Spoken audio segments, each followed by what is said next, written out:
बिस्मिल्लाहिर्रहमानिर्रहीम। अस्सलाम वालेकुम। Welcome back to my channel. आप सब कैसे हैं?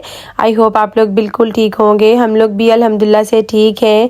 जज़ाकल्लाह खैर। लास्ट वाली वीडियोस में आप लोगों ने इतनी सारी दुआएं दी नवीद के लिए, जज़ाकल्लाह खैर। अल्लाह ताला आप लोगों को, मैं कहती हूँ, जो काइंड वर्ड्स भी आप लोग मेरे लिए, मेरी फैमिली के लिए लिखते हैं ना, उसका दुनिया में भी आपको अजर दे और आखिरत में भी आमीन। ये फ्राइडे के दिन का व्लॉग है और सुबह सुबह मैं जो है ना बच्चों के लिए बना रही थी पराठे, और नताशा जो है वो उनके लिए कपड़े प्रेस कर रही थी। बच्चे लेट उठे, लेट नाश्ता किया तो पराठे ही इन्होंने खाए। उसके बाद नहा धो के रेडी हो के ये जा रहे थे जुम्मा की नमाज़ पढ़ने के लिए अपने डैडी के साथ मस्जिद में। और बच्चों को भी फ्राइडे वाले दिन कमीज़ शलवार पहनना बहुत ज़्यादा पसंद है। जब मैं इनको बताती हूँ ना कि फ़्राइडे वाले दिन कमीज़ शलवार पहन के अच्छी तरह नहा धो के जुम्मे के लिए जाते हैं तो कितना सवाब मिलता है, तो बच्चे भी बड़ी खुशी खुशी जो है ना वो जाते हैं नवीद के साथ। बच्चों को भेजने के बाद ना, अच्छा ये वाली आप लोग मुझे कह रहे थे कि आप ना विटामिन डी की टैबलेट्स वगैरह यूज़ करें, लेकिन मुझे फ़िलहाल तो डॉक्टर ने ये वाला जो है ना एक दिया हुआ है इंजेक्शन पीने के लिए मंथ में 2 दफ़ा। तो देखते हैं इससे जो है ना वो कितनी तबीयत में बेहतरी आती है। अच्छा, उनको भेजने के बाद जो है ना मैं साथ ही साथ मैंने धो लिए थे बर्तन भी, किचन भी, सारा जो है ना वो मैंने क्लीन कर लिया था। और उसके बाद मैं फिर दिन के खाने के लिए आई किचन में, तो जितने वगैरह जो धो के चीज़ें रखी हुई थी बस उनको फटाफट से मैंने समेट दिया। जब भी किचन में काम कर रहे हो ना, लगे हाथों किचन की क्लीनिंग करते रहे ना, तो किचन जो है वो मैसी भी नहीं होता, काम फटाफट हो जाता है। पहले मैंने सोचा कि हंडिया बनाती हूँ, फिर मैंने सोचा नहीं, मैं थोड़े से अपने जो है ना वो बेडशीट वगैरह वो चेंज कर लूँ, मशीन लगा लूँ, उसके बाद आराम से खाना जो है वो बना लेती हूँ। अच्छा, यहाँ पे ना मैं एक दिन पहले मेरे घर गेस्ट आए हुए थे, तो मैंने जो ड्रेस पहना हुआ था बस मैंने सोचा इसको समेट के रखूं। ये ड्रेस तो वैसे भी मुझे बहुत ज़्यादा पसंद है, मेरे दिल के बड़ा करीब है। जब मैं पाकिस्तान गई तो मम्मी ने मुझे ये ड्रेस लेके दिया था, और आपको पता है माओं से मिलने वाला हर तोहफ़ा ही बहुत नायाब होता है, लेकिन स्पेशल अगर परदेश में होना तो फिर आपको इन चीज़ों की बड़ी कदर होती है। तो मामा का दिया हुआ ड्रेस मैं थोड़ा थोड़ा सा पहनती हूँ, और बाकी जो कैजुअल ड्रेस है वो तो मैं पहन लेती हूँ। जो ड्रेस ज़्यादा मेरे दिल के करीब होता है ना वो मैं थोड़ा थोड़ा सा पहनती हूँ। और ये वाला स्पेशल सा ड्रेस उन्होंने मुझे लेके दिया था खाड़ी से, बहुत ही प्यारा कलर और बहुत ही प्यारी इसके ऊपर एम्ब्रॉयडरी थी। और जब मैं पाकिस्तान से वापस आई थी तो मैं ये आते हुए ड्रेस पहन के आई थी, इसलिए ना इस ड्रेस के साथ मेरी बड़ी सारी प्यारी सी मोहब्बत वाली यादें हैं। तो मैं इस ड्रेस को बड़ा फिर संभाल के जो है ना वो रखती हूँ। बस जल्दी से जो है ना मैंने फिर अपनी बेडशीट जो है वो चेंज करनी थी, और एवरी फ्राइडे मेरी कोशिश ये होती है कि बेडशीट चेंज की जाएं। अच्छा सा फील हो रहा होता है ना, तो बस मैं कहती हूँ दिल को भी बड़ा अच्छा लग रहा होता है। मेरी बेटी जो है ना वो अपने कमरे की कबट वगैरह जो है वो साफ़ कर रही थी, तो मेरा एक ड्रेस निकाल के लेके आई। ये लास्ट ईयर मेरी एक फ्रेंड ने ना मुझे दिया था, तो कहती मामा आपने ये ड्रेस कभी भी नहीं पहना है, और तो मुझे भी ना ये ड्रेस बिल्कुल याद नहीं था। तो मैंने उसे कहा कि बस इसको फटाफट से ना मेरी अलमारी में हैंग करके रख दो ताकि सामने रहे और मुझे याद भी रहे। कभी कभार ऐसा भी होता है ना, कोई चीज़ आप रख के भूल जाते हैं और अचानक से वो चीज़ मिलती है ना, तो उसकी एक अपनी खुशी महसूस हो रही होती है। अच्छा जी, आज फिर ये मैंने अपनी फेवरेट बेडशीट जो है ना इसको उतार के फिर मुझे कॉटन की ही डालनी पड़ी। और बस यहाँ पे ना ज़्यादातर बेडशीट्स मिलती ही कॉटन की हैं, और मैं कहती हूँ 60 to 70% जो है ना वो कॉटन की होती हैं। कॉटन की ना मुझे पसंद है ना ही नवीद को पसंद है, लेकिन जब मैं दूसरी धोनी होती है ना, वॉश करनी होती है, तो फिर तो मुझे कॉटन की मजबूरन डालना पड़ती है। मिस हुरैन जो है ना वो भी इधर उधर बस मस्तियाँ ही कर रही थी, और मुझे कहती है मम्मा डस्टिंग वाला कपड़ा मुझे दो, मैं जो है ना आपके साथ हेल्प करती हूँ। तो मुझे ना फिर इस पर बड़ा प्यार आ रहा था। बस उसके बाद जल्दी से ना साथ ही मैंने फिर मशीन जो है उसमें डाला इसको वॉशिंग मशीन में, और इसको ना ऑन करके सर्कल को रन करने के रख दिया। मैंने सोचा कि जब तक ये धुल जाएंगे इतने में जो है ना मैं बाकी काम वो भी निपटा लूँ। बस कभी कभी ना हमें अपने टाइम को थोड़ा सा मेंटेन भी करना पड़ता है। और उसके बाद मैं आ गई जी यहाँ किचन में, और मैंने सोचा दाल बनाती हूँ, साथ ही साथ मेरी बेटी भी आ गई। उसने कहा नहीं मम्मा आज बनाते हैं दिन को पास्ता, बच्चे भी खुश हो जाएंगे। तो मैंने उसे कहा कि बस आप खुद ही बना लो। नवीद जो है ना उनके लिए बस मैं यहाँ पे भी रोटी बना रही थी, कल का सालन पड़ा हुआ था। तो मैंने सोचा पास्ता वो इतने शौक से नहीं खाते, ऊपर से फिर स्पिनिच पास्ता उन्होंने वैसे भी नहीं खाना था, पालक वाला पास्ता पालक उन्हें मना है। तो फिर मैंने सोचा कि चलो उनके सालन के साथ रोटी दे देती हूँ, बाकी बच्चों के लिए और अपने लिए जो है ना वो नताशा पास्ता बना लेती है। बहुत ही मज़े का पास्ता जो है ना ये बनता है, मेरी बेटी बहुत मज़े का बनाती है, बच्चे भी बड़े शौक से खा लेते हैं और मुझे खुशी होती है कि किसी बहाने थोड़ी सब्ज़ी कुछ बच्चे इस तरह से खाएं। अच्छा, पालक जो है ना बिल्कुल बारीक बारीक चंक्स में जो है वो काट लेना है। और पास्ता जो है ना उसने एक तरफ रख के बॉयल पहले ही कर लिया था, दूसरी तरफ उसने कहा कि मैं जल्दी से इसको रेडी कर लेती हूँ। और वैसे भी उसने कहा मामा इतनी सारी भूख नहीं है क्योंकि नाश्ता जो है वो लेट ही किया है, तो बस हल्का सा बस पास्ता ही बहुत है। तो बस यहाँ पैन में उसने फिर डाला यहाँ पे बटर, और 2 से 3 चम्मच उसने बटर डाला है। और उसके अंदर उसमें डाल देगी जी मैदा, और मैदा डालने से पहले उसने थोड़ा सा गार्लिक लेके ना उसको बारीक करके वो भी डाल दिया था। लाइट सा बस गोल्डन सा होना है, गार्लिक ज़्यादा इसको ब्राउन नहीं करना, लाइट सा ही सोते होगा। तो बस इसके बाद इसमें डाल देंगे जी मैदा। जब बेटियां बड़ी हो जाती है ना, माओं के साथ मैं कहती हूँ किचन में काम करवाने लग जाती हैं, कभी कभी इंसान कितना रिलैक्स फील करने लग जाता है ना। 2 दिन पहले भी मेरी तबीयत बस ऐसे बड़ी सुस्ती हुई हुई थी। नताशा से मैंने कहा आज ना आप कुछ अच्छा सा बनाओ, तो खाना उसने बनाया। इवन फिर रात का खाना जो है ना वो भी उसी ने सारों को दिया। तो बस कभी कभी मैं कहती हूँ माओं को भी ना स्पेशल फील करवाया करें। जितनी भी बेटियाँ मुझे सुन रही हैं, कभी किसी एक दिन तो अपनी माँ को भी छुट्टी दे दिया करे किचन से कि मामा आज जो है ना मैं आपको बना के खिलाती हूँ। और जिस तरह माएँ मोहब्बतों के साथ खाने बना बना के औलाद को देती है ना, इसी तरह औलाद को भी अपने वालिदैन के लिए बहुत सारा प्यार दिखाना चाहिए। और मैं कहती हूँ एक दिन की छुट्टी न जाने कितने दिन तक माओं को सरशार जो है ना वो रखती है। अच्छा जी, उसके बाद उसने यहाँ पे मैदे को अच्छा सा भून लिया था हल्की आंच पे। उसके बाद फिर इसने इसमें डाली जी पालक, उसको भी 5-7 मिनट के लिए उसने इसमें भून लिया था।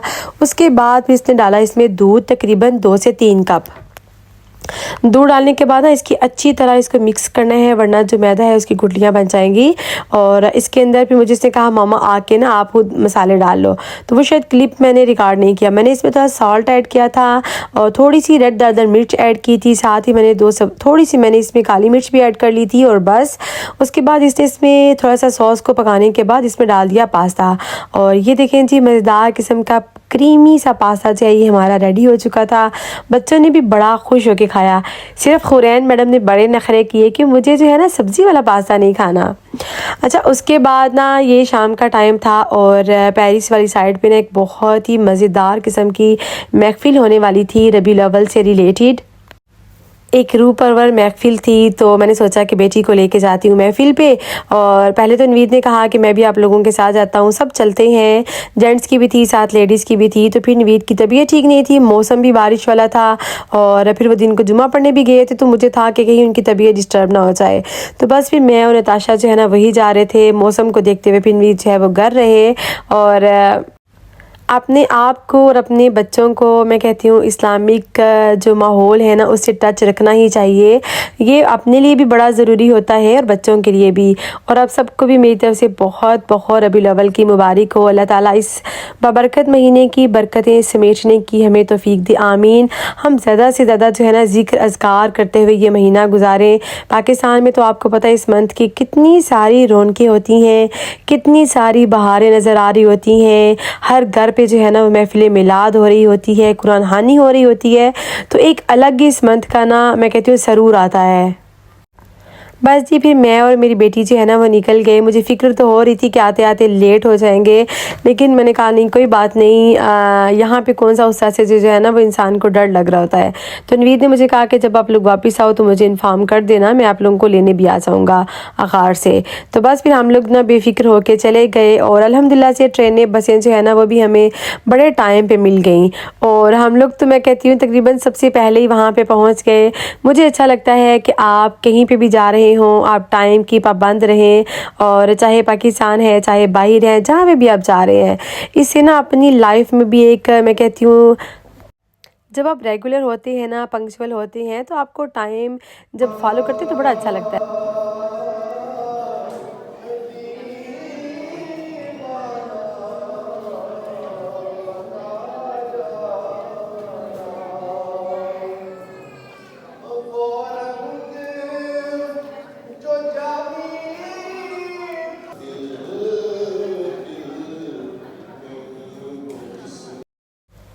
ये यहाँ पे पेरिस में ना एक रेस्टोरेंट में था, महफ़िल मिलाद थी और उन्होंने फिर जेंट्स वाली साइड पे महफ़िल हो रही थी और उसकी जो स्क्रीन थी ना वो लेडीज़ वाली साइड पे जो है वो लगाई हुई थी और वहाँ पे बैठ के अल्हम्दुलिल्लाह से हमने भी बहुत एक रूह परवर जो है महफ़िल सुनी। तो मैं कहती हूँ एक ईमान इंसान का जो है ना ताज़ा हो जाता है।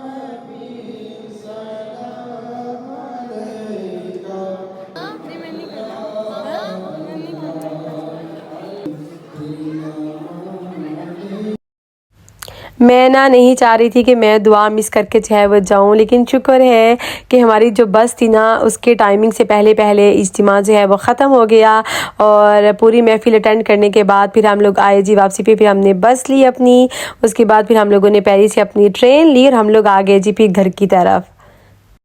इतनी जल्दी मैं कहती हूँ ये महफ़िल गुजरी ना, इतनी जल्दी। नताशा भी मुझे कहती मामा पता ही नहीं चला टाइम का। मिस्टर वीर खड़े हैं ऊपर हमें लेने के लिए। लेट हम लोग हो गए हैं काफ़ी, लेकिन अल्हम्दुलिल्लाह टाइम से जो है ना हमें मिल गई थी ट्रेन वगैरह सब। अस्सलाम वालेकुम। ये 2 ट्रेनों पीछे हैं, जिसका क्या हरी लबी। नहीं नहीं बस आखिरी मिली उधर से ना। क्या हाल है? क्या हाल है? वो वहाँ से आखिरी बस थी ना। उसके बाद जी ये था नेक्स्ट डे सैटरडे वाला दिन। सुबह सुबह उठ के नमाज़ पढ़ी, बच्चे जो है ना वो भी सुबह सुबह उठ गए और उनकी स्कूलिंग भी स्टार्ट होने वाली थी। तो मैंने सोचा कि बड़े सारे दिन हो गए हैं और मैं इस दाल को, बड़ा सारा मूंग की दाल को मिस कर रही थी। तो मैंने सोचा क्यों ना आज ना मूंग की दाल बनाई जाए। और मैं यहाँ पे जा रही थी जी बाहर वॉक करने के लिए और नमाज़ वगैरह पढ़ के मैं आ गई चेंज करके। वॉक के लिए मैंने जाना था तो रमीज़ ने कहा मामा मैंने तो सोना ही नहीं, मैं भी आपके साथ जो है ना वॉक पे जाऊँगा। तो बस वो जी जनाब तैयार होके मेरे से पहले ही यहाँ दरवाजे में खड़ा हो गया।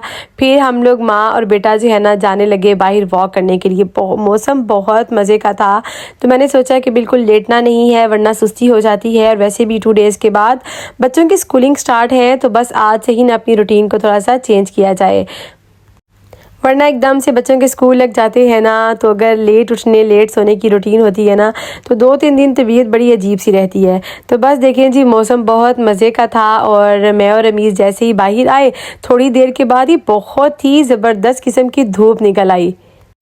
हाँ माँ बेटा जो है ना बहुत लंबा रूट लगा के जो है ना वो करके आए वॉक। और जाते हुए तो मैं जर्सी पहन के गई, लेकिन वापसी पे चूँकि हम लोग तेज़ तेज़ चल के आ रहे थे तो बस मैंने जर्सी उतार दी घर के पास आके।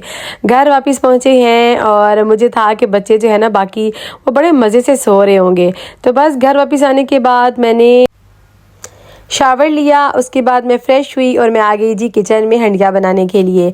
नवीद जो हैं वो गए हुए थे हॉस्पिटल डायलिसिस के लिए और सुबह सुबह जो है ना बच्चे अभी सो रहे थे, अभी ये सुबह सुबह का ही टाइम था तो मैंने सोचा कि चलो थोड़ी सी हंडिया वगैरह बना के फिर मैं उनको उठाती हूँ। अच्छा ये वाली दाल जो है ना ये बनाने के लिए मैंने क्या किया, थोड़ा सा लहसुन लिया है, उसके बाद प्याज लिया, उसको एक ही मैंने प्याज लिया है, उसको भी बारीक कट कर लिया। रमीज़ मेरे आगे पीछे फिरा था, वो मुझे कहता मम्मा मैं आपको धो के प्याज दूँ, आप यहाँ से उठो नहीं। और उसको था कि आज ना मम्मा पराठे मैं बना के सबको खिलाऊँगा। तो मुझे उस पर इतना प्यार आ रहा था, कहता है रोज़ आप जो है ना वो सबको नाश्ता बना के देती हो, आज मैं बनाऊँगा। तो बस हमारी चिट चैट चल रही थी और मैं आ गई जी किचन में। मैंने थोड़ा सा लिया जी पानी, उस पानी के अंदर मैंने डाले प्याज लहसुन और मैं इसको लगा दूंगी जी प्रेशर पे तकरीबन 8 से 10 मिनट के लिए। और इतने में क्या होगा हमारे ये जो प्याज हैं और साथ ही लहसुन है ये बहुत अच्छे से जो है ना ये गल जाएगा। इस तरह से आप दाल बना के देखें, आपकी दाल बहुत ही मज़े की बनेगी। दूसरी तरफ जब तक वो हो जाना था प्याज, मैंने सोचा कि बस फटाफट से जो है ना वो आटा भी गूंद के रख दिया जाए। और सुबह सुबह इंसान उठता है ना तो यकीन करें तबीयत बहुत इंसान की फ़्रेश होती है, अच्छे मूड के साथ जो है ना आप काम कर रहे होते हैं। ये देखें जी पानी इसका खुश्क हो चुका था और मैंने इसके अंदर डाला जी घी। और आज मैं बना रही थी दाल घी के अंदर। ऑयल में तो मैं कहती हूँ रोज़ खाना बनता ही है, लेकिन कभी कभार अगर आप बटर में या घी में बनाए ना तो खाने की एक अलग से खुशबू आ रही होती है। अच्छा मैं इसको देसी घी में बना रही थी और उसके बाद इसी को मैं अच्छे से करूँगी गोल्डन। साथ ही मैंने इसमें डाल दी थी सब्ज़ मिर्चें 3-4 कट करके, साथ ही मैंने इसमें डाल दी हल्दी भी, थोड़ा सा मैंने ज़ीरा दरदरा सा कूट के वो भी डाल दिया और इसको मैं अच्छी तरह जो है ना भून लूँगी। इतने मज़े की खुशबू आ रही थी ना, बहुत ही मज़े की। उसके बाद फिर मैंने ना बड़े साइज़ के जो हैं 2 टमाटर लिए हैं, उनको पील आउट करके बारीक से कट करके वो ऐड कर दिए थे। और मसालों में बस मैंने इसके अंदर फिर डाली थी हल्दी और थोड़ा सा मैंने डाला इसके अंदर सॉल्ट, और साथ ही साथ मैंने इसके अंदर डाला था थोड़ा सा धनिया पाउडर और कसूरी मेथी। और इसके बाद मैंने मसाले को अच्छी तरह भून लिया। मैं कहती हूँ कुदरत की हर चीज़ में एक अलग से ही टेस्ट है। आप दालें बना लें, मूंगी मसर बना लें, साबुत मसूर बना लें, हर चीज़ में क्या टेस्ट आता है ना। बस कभी कभी मैं सोचती हूँ कि हम अल्लाह ताला की नेमतों का अगर शुक्र अदा करना चाहिए ना, तो हम नहीं शुक्र अदा कर सकते। हम थक जाएंगे लेकिन हम उसकी नेमतों का शुक्र अदा नहीं कर सकते। कितना मैं कहती हूँ उसने हर चीज़ में जायका रखा है, हर चीज़ का जायका दूसरे से अलग होता है। तो बस हमें तो उसकी ज़ात का हर टाइम शुक्र ही अदा करते रहना चाहिए। ये देखें जी, मैंने फिर इसको मसाला भून के पानी लगा के तो मैंने फिर इसको प्रेशर दे लिया था। 10 मिनट के लिए दाल हमारी रेडी हो चुकी थी। अब यहाँ पे तकरीबन 11 बजे का टाइम था और 11 बजे मैं यहाँ पे कर रही थी जी अब नाश्ता। मैंने सोचा कि बस आज ना कुछ हेल्दी सा खाना चाहिए। मैंने ली योगर्ट, उसके साथ मैंने डाला इसमें ग्रेनोला। ये रेडी हुआ ग्रेनोला मैं लास्ट टाइम लेके आई हुई थी, तो मैंने सोचा कि बस यही यूज़ कर लेते हैं, वरना मैं हमेशा घर में जो है ना वही बना के रखती हूँ। लेकिन जब मैं लास्ट टाइम गई कागीफोर पे तो मुझे वो वाला मिला नहीं था, ओट्स मुझे मिले नहीं, तो मैं फिर यही ले आई थी। तो बस उसके अंदर मैंने हाफ जो है वो बनाना डाला है और उसके ऊपर मैंने कुछ भी जो है ना ऐड नहीं किया था, हनी वगैरह कुछ भी ऐड नहीं किया। और साथ ही साथ उस तरफ बैठ के जो है वो मेरी बेटी अपना पराठा इंजॉय कर रही थी और मैं यहाँ पर अपना नाश्ता इंजॉय कर रही थी। जिस दिन नवीद हॉस्पिटल जाते हैं ना डायलिसिस के लिए, यकीन करें कि मुझे अपने नाश्ते की भी होश नहीं होती है। मुझे होता है कि 11 साढ़े 11 बजे तक जो है ना खाना मेरा रेडी हो जाए, घर साफ़ सुथरा हो जाए, उसके बाद फिर मैं आराम से नाश्ता करूं।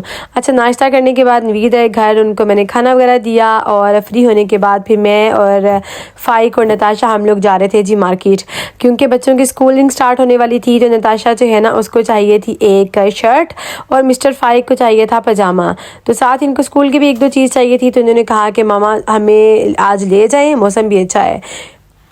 रास्ते में ना फिर हमें नज़र आई जी एक औरत, वो बेची थी यहाँ पे छलियाँ, और वहाँ से मैं कहती हूँ छलियाँ नज़र आएँ, आप छली ना खाएं, ये कैसे हो सकता है। और बस वहाँ से मैंने ली छली। बच्चों से मैंने पूछा, इन्होंने कहा हमें नहीं खानी, तो बस फिर मैंने अपने लिए ही ली। उसके बाद जी हम लोग पहुँच आए यहाँ पे जहाँ पे हमें जाना था मार्केट। और रामीज़ और हुरैन जो है ना, ये दोनों मार्केट जाके तंग भी बड़े पड़ते हैं, ये ज़्यादा चल भी नहीं सकते हैं। और आपको पता है कुछ भी आपने लेना होता है ना, अगर अच्छा आपने लेना होता है रीज़नेबल प्राइस में, तो आपको घूम फिर के कोई चीज़ लेनी पड़ती है। तो बस फिर उन दोनों बच्चों को मैंने छोड़ा घर और मैंने उन्हें कहा कि डैडी को बिल्कुल भी तंग नहीं करना। नवीद जो है वो खाना खा के फिर सो जाते हैं, 1-2 घंटे की रेस्ट करते हैं। तो बस मैं बाकी 2 बच्चों को लेके फिर आ गई। हम लोग गए थे जी खेतई पंपोदू, और उसके एक पहले हम जिस माल में जाते हैं ना, ये दूसरी तरफ नताशा ने एक कोट देखा था नेट पे, तो ये उससे बहुत बड़ा था। तो उसने कहा मामा हम यहाँ पे चलते हैं, और वहाँ पे कुछ चीज़ों पे बड़ी अच्छी खासी जो है ना वो डिस्काउंट भी थी। जिस बच्चे के लिए जो भी चीज़ लेनी होती है ना, मेरी कोशिश ये होती है कि वो बच्चा साथ ही जाए, अपनी पसंद की जो है ना वो चीज़ ले। इससे एक तो बच्चों में कॉन्फिडेंस भी बहुत आता है, बच्चों को समझ आ जाती है कि हमने क्या लेना है, कितने बजट में लेना है, क्या लेना है। तो मुझे जिस चीज़ की जिस बच्चे के लिए ज़रूरत होती है ना, मैं उन बच्चों को साथ ज़रूर लेके जाती हूँ। और मुझे बहुत प्यार आया। मुझे नफ़ाई कहता मामा एक मैं पजामा ले लूँगा प्री मार्क से और दूसरे वाला मैं कहीं और से ले लूँगा, ताकि जो है ना 2 पजामे मैं ले लूँ। फिर बाद में उसने कहा नहीं, मुझे दोनों पजामे जो है ना यही प्री मार्क से ले दो। तो फिर दोनों पजामे उसने प्री मार्क से लिए, बहुत ही रीज़नेबल प्राइस में जो है ना प्री मार्क से मिल गए थे पजामे। तो आज उसने फिर वही ले लिए। उसके बाद जी यहाँ पर मुझे एक उसके लिए चाहिए था पिलो फ़ाइक के लिए, वो हम यहाँ पर ढूंढ रहे थे, और जो हमें पसंद आ रहा था वो काफ़ी एक्सपेंसिव था, तो फिर हमने यहाँ से पिलो नहीं लिया। लेकिन इस मार्केट में मैं कहती हूँ क्या घर की चीज़ें, घर की डेकोरेशन क्या खूबसूरत थी ना, क्या ज़बरदस्त किस्म का इसका वुड का थीम था ना, बहुत ही मज़े का। और वुड के थीम की चीज़ें मुझे वैसे भी बहुत अट्रैक्ट करती हैं, बहुत मज़े की लगती हैं। अच्छा जी, उसके बाद फिरते फराते जो है ना, नताशा को भी यही होता है कि जो उसने चीज़ लेनी हो उसको वो रिजनेबल भी मिले और उसकी पसंद की भी हो। 3-4 मार्केट्स में हमने देखा तो उसको उसकी पसंद की शर्ट नहीं मिल रही थी। और यहाँ पे फिर आपको पता ही है यूरोप में जो है ना बड़ा कुछ देखना पड़ता है, गला भी ज़्यादा डीप नहीं हो, बाजू भी हो, तो इनके बेहुदा फैशनों में से जो हमने अपने लिए कोई चीज़ चूज़ करनी होती है ना, तो बड़ा मुश्किल होता है यहाँ पे शॉपिंग करना। क्या मैं कहती हूँ, रश था, इतना रश था ना मार्केट में। और बस फिर फिरते फराते आपको पता है बच्चों को भूख लग जाती है। इन्होंने कहा कि हमें बस कुछ लाइट सा बस मामा ले दो वरना हम घर जाके खाएंगे। लेकिन मैंने कहा नहीं, घर पहुँचते पहुँचते लेट हो जाएंगे। और फिर बच्चे होते हैं ना, आपको पता है कुछ ना कुछ तो बच्चों को भी खाने के लिए लेके देना पड़ता है। और मैं देखें जी घर से अपना सैलेड जो मैंने नवीद के लिए बनाया था वो नवीद ने नहीं खाया था, थोड़ा सा खाया। और दाल उनको इतने मज़े की लगी, उन्होंने सैलेड बहुत थोड़ा सा खाया था। तो वही सैलेड जो है ना मैं डाल के ले आई अपने लिए। मज़े की बात बताऊं, मैं नवीद को मैंने फ़ोन किया ना तो मुझे कहते हैं आप लोग कहाँ पहुँचे हैं, किस टाइम तक घर आएंगे। तो मैंने उन्हें कहा हमें आते आते जो है वो शाम हो जाएगी। तो मुझे हंस के कहते हैं अच्छा चलो बताओ मैं क्या बनाऊं आप लोगों के लिए। तो मैंने भी इनको हंस के ना मजाक में कह दिया कि आप पालक पड़ी हुई है, आप ऐसे करें कि पालक के ना पकौड़े बना दें, हम लोग बस पहुँच रहे हैं। जैसे ही हम लोग मार्केट से बाहर निकले ना, सामने ही बस स्टॉप था, वहाँ से बस ली, बस से निकले ही हैं तो हमें मिल गई जी ट्रेन। और हम लोग टाइम से घर आ गए। घर आके जो नज़ारा देखने को मिला, मिस्टर नवीद जो है बना रहे थे जी पकोड़े। बहुत ही मज़े के पकोड़े बने थे, हम लोगों ने भी इंजॉय किया। बस ये था जी मेरा आज का व्लॉग। मुझे रखिएगा दुआओं में याद, अपना रखिएगा बहुत सारा ख्याल। मिलते हैं जल्द। अल्लाह हाफिज़, टेक केयर, फी अमानिल्लाह।